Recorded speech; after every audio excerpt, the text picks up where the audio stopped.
तर आज आपण भगवद्गीतेतील एका अत्यंत नाट्यमय आणि प्रभावी अध्यायावर चर्चा करणार आहोत. हो, नक्कीच. आपल्यासमोर the universal vision, Krishna's infinite form revealed या पुस्तकातील काही अंश आहेत जे गीतेच्या 11व्या अध्यायावर म्हणजेच विश्वरूप दर्शन योगावर प्रकाश टाकतात. अगदी. 10व्या अध्यायात श्रीकृष्णाच्या वैभवाविषयी फक्त ऐकल्यानंतर 11व्या अध्यायात प्रत्यक्ष अनुभव घेण्याची संधी अर्जुनाला मिळते. हो. आणि या चर्चेचा उद्देश फक्त काय घडलं हे सांगणं नाही, तर त्या अनुभवाच्या खोलीपर्यंत पोहोचण्याचा प्रयत्न करणं आहे.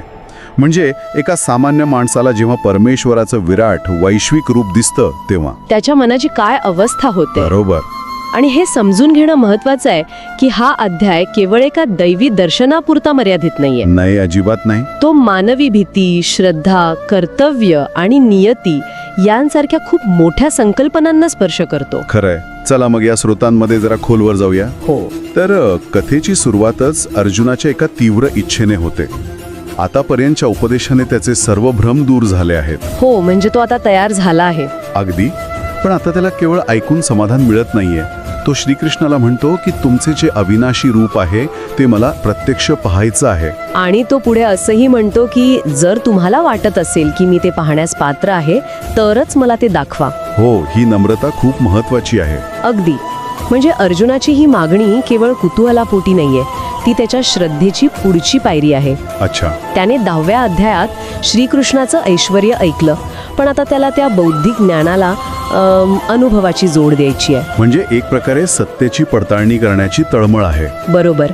ज्ञानाला जेव्हा अनुभवाचं बळ मिळतं तेव्हाच श्रद्धा खऱ्या अर्थाने दृढ होते. आणि ही अनुभवाची तळमळ पूर्ण करण्यासाठी श्रीकृष्ण थेट होकार देत नाहीत, नाही का? नाही, उलट ते एक अट घालतात जी या दर्शनामागचं मोठं तत्वज्ञान सांगून जाते. हो, ते म्हणतात की या भौतिक डोळ्यांनी ते अनंत रूप पाहणं शक्य नाही. शक्यच नाही. म्हणूनच श्रीकृष्ण अर्जुनाला दिव्य चक्षु प्रदान करतात. दिव्य दृष्टी. हो, पण ही केवळ नवीन नजर नाही. स्रोत सांगतात की ही चेतनेची एक अशी उन्नत अवस्था आहे जिथे भौतिक जगाच्या मर्यादा गळून पडतात. अच्छा, म्हणजे एक वेगळंच डायमेन्शन उघडतं. अगदी. या दृष्टीने तुम्ही केवळ बाहेरचं जग नाही तर त्यामागे असलेलं वैश्विक सत्य पाहू शकता. याशिवाय ते रूप पाहणं मानवी क्षमतेच्या पलीकडचं आहे हे श्रीकृष्ण स्पष्ट करतात. आणि मग ते दर्शन घडतं. सुरुवातीला ते अत्यंत विस्मयकारक आहे. हो, वर्णनच तसं आहे. स्रोतांमध्ये त्याचं वर्णन हजारो सूर्य एकाच वेळी उगवल्यासारखा तेजस्वी प्रकाश असं केलं आहे. अर्जुनाला अगणित मुख, डोळे आणि हात दिसतात. कल्पनाच करता येत नाही. संपूर्ण ब्रह्मांड, देव, ऋषी, ग्रह आणि सगळी सजीव सृष्टी त्याला श्रीकृष्णाच्या एकाच शरीरात सामावलेलं दिसतं. ची ती प्रत्यक्ष अनुभूती आहे. त्या क्षणी त्याच्या मनात भीती नसेल, फक्त आश्चर्य असेल. आश्चर्य आणि अथांग आनंद. त्याला कळतं की तो ज्या विश्वाचा एक छोटासा भाग आहे ते विश्व त्याच्या आत आणि बाहेर पसरलेलं आहे.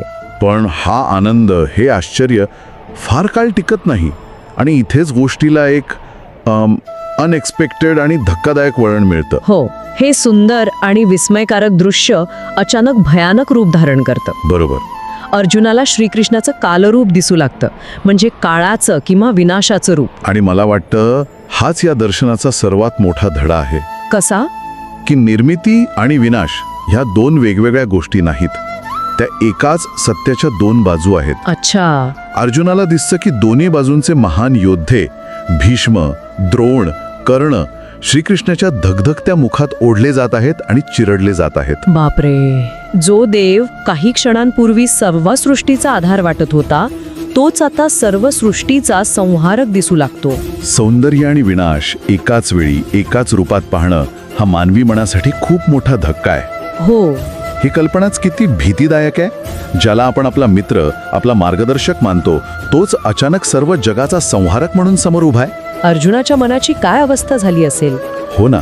तो पूर्णपणे घाबरतो आणि विचारतो, हे भयंकर रूप धारण करणारे तुम्ही कोण आहात? यावर श्रीकृष्ण ते प्रसिद्ध वाक्य उच्चारतात जे गीतेतील सर्वात महत्वाच्या श्लोकांपैकी एक मानलं जातं. कालोस्मी लोकक्षयकृत प्रबुद्ध लोकांसमाहर्तुम इह प्रवृत्त. अगदी. अर्थात मी जगाचा नाश करणारा काळ आहे आणि इथे सर्व लोकांचा संहार करण्यासाठी प्रकट झालो आहे. ही घोषणा खूपच गहन आहे. म्हणजे या योद्ध्यांचा मृत्यू आधीच निश्चित झाला आहे. तो दैवी इच्छेने ठरलेला आहे. बरोबर. म्हणजे युद्धभूमीवर जे काही घडणार आहे ते एका मोठ्या वैश्विक योजनेचा भाग आहे. अगदी. श्रीकृष्ण अर्जुनाला दाखवत आहेत की वैयक्तिक इच्छा आकांक्षांपेक्षा एक मोठी दैवी योजना कार्यरत आहे. आणि या घोषणेनंतर ते अर्जुनाला त्याच्या कर्तव्याची जाणीव करून देतात. हो. ते म्हणतात, हे सर्व योद्धे माझ्याद्वारे आधीच मारले गेले आहेत. तू केवळ एक निमित्त मात्र हो. निमित्त मात्र म्हणजे अ मिअर इन्स्ट्रुमेंट. पण मग यात एक मोठा धोका नाही का? काय? जर सर्व काही आधीच ठरलं असेल आणि आपण फक्त निमित्त मात्र असू तर मग आपल्या कर्माची जबाबदारी कोणाची? हा, खूप महत्वाचा प्रश्न आहे. हो, म्हणजे माणसं निष्क्रिय होणार नाहीत का, की जे व्हायचंय ते होणारच आहे, मी काहीच करत नाही असं म्हणून हात वर करतील? नाही, हाच गीतेच्या तत्वज्ञानाचा गाभा आहे. निमित्त मात्र होण्याचा अर्थ निष्क्रिय होणं किंवा जबाबदारी टाळणं नाहीये. मग काय आहे? उलट त्याचा अर्थ आहे अहंकार सोडून कर्म करणं. मी करतोय, मी मारतोय, माझ्यामुळे घडते ही भावनाच दुःखाचं मूळ आहे. अच्छा. श्रीकृष्ण अर्जुनाला त्या कर्तेपणाच्या ओझ्यातून मुक्त करत आहेत. ते त्याला सांगतायत की तुझं काम फळाची चिंता करणं नाही, तर तुझं कर्तव्य पूर्ण करणं आहे. निकाल माझ्या हातात आहे, तू फक्त तुझं कर्म कर, असं काहीसा. बरोबर. यामुळे अपराधीपणाची भावना दूर होते आणि व्यक्ती अधिक एकाग्रतेने आपलं कर्तव्य करू शकते. म्हणजे ही जबाबदारीतून सुटका नाही, तर अहंकारापासून मुक्ती आहे. अगदी. हे सगळं पाहून आणि ऐकून अर्जुन तर पूर्णपणे भारावून जातो. तो थरथर कापायला लागतो, श्रीकृष्णाला नमस्कार करतो आणि क्षमाही मागतो. हो, की आत्तापर्यंत त्यांना मित्र म्हणून, सखा म्हणून वागवल्याबद्दल क्षमा मागतो. त्याला आता श्रीकृष्णाच्या खऱ्या स्वरूपाची जाणीव झाली आहे. आणि त्यामुळे त्याच्या मनात आदरासोबतच भीतीही निर्माण झाली आहे. तो ते विराट रूप सहनच करू शकत नाही. तो श्रीकृष्णाला आधी त्यांच्या चतुर्भुज विष्णू रूपात आणि शेवटी त्यांच्या ओळखीच्या प्रेमळ द्विभुज मानवी रूपात परत येण्याची कळकळीने विनंती करतो. यातून एक खूप सुंदर गोष्ट दिसून येते. ती म्हणजे मानवी चेतना त्या असीम अनंत दर्शनाला जास्त काळ सहन करू शकत नाही. खरंय. हे खूप महत्वाचं आहे. म्हणजे कितीही मोठं सत्य दिसलं तरी शेवटी मानवी मनाला एका ओळखीच्या प्रेमळ आधाराची गरज असतेच. हो, आपल्याला अमूर्त सत्यापेक्षा एक साकार वैयक्तिक रूप जास्त जवळचं वाटतं. अर्जुनाची ही विनवणी मानवी मनाच्या मर्यादा आणि त्याचवेळी त्याच्या प्रेमाच्या गरजेला दर्शवते. आणि अर्जुनाच्या विनंतीचा मान ठेवून श्रीकृष्ण आपल्या मूळ सौम्य मानवी रूपात परत येतात. पण या अध्यायाच्या शेवटी ते एक अत्यंत महत्वाचा संदेश देतात. हो, की हा अनुभव कसा मिळवता येतो. बरोबर. त्या दर्शनाचं रहस्य उलगडतात. ते स्पष्ट करतात की हे विश्वरूप केवळ वेदांच्या अभ्यासाने, तपश्चर्येने, दानाने किंवा यज्ञाने पाहिल्या जाऊ शकत नाही. म्हणजे केवळ बाह्य कर्मकांडांनी हे शक्य नाही.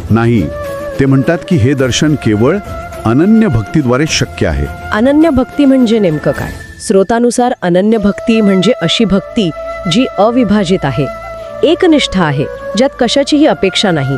म्हणजे प्युअर डिवोशन. हो, जेव्हा भक्त आणि भगवंत यांच्यात दुसरं काहीही नसतं. जेव्हा तुमचं प्रेम आणि श्रद्धा इतकी तीव्र असते की तीच तुमचं सर्वस्व बनते, तेव्हाच हे दर्शन शक्य होतं. अगदी. दर्शनाचा मार्ग हा कर्मकांडांपेक्षा जास्त आंतरिक, भावनिक आणि वैयक्तिक आहे, हे इथे अधोरेखित केलं आहे. श्रद्धा आणि प्रेम हे ज्ञानाच्या आणि कर्माच्या पलीकडचे आहेत, हा या अध्यायाचा गाभा आहे. बरोबर. तर आज आपण अर्जुनाच्या नजरेतून एका अविस्मरणीय प्रवासाचा अनुभव घेतला. हो, खूपच मोठा प्रवास आहे हा. केवळ ऐकलेल्या ज्ञानापासून ते प्रत्यक्ष दर्शनापर्यंत, विस्मयापासून भयापर्यंत आणि शेवटी शरणागती आणि समजुतीपर्यंत. खरंय. या अध्यायातून केवळ एक भव्य दृश्यच नाही, तर कर्तव्य, नियती आणि भक्ती याबद्दलचं सखोल ज्ञानही मिळतं. हे केवळ एका देवी दर्शनाचं वर्णन नाहीये. नाही, ही मानवी चेतनेच्या प्रवासाची कथा आहे. अगदी. आणि ह्या चर्चेच्या शेवटी एक विचार करण्यासारखा प्रश्न मागे राहतो. कोणता? स्रोतानुसार जर सर्व घटना दैवी इच्छेने आधीच ठरवलेल्या असतील आणि व्यक्ती केवळ एक निमित्त मात्र असेल, हो, तर मग त्या व्यक्तीच्या निवडीचं आणि कर्माचं नेमकं महत्त्व काय? बरोबर. जर निकाल आधीच ठरलेला असेल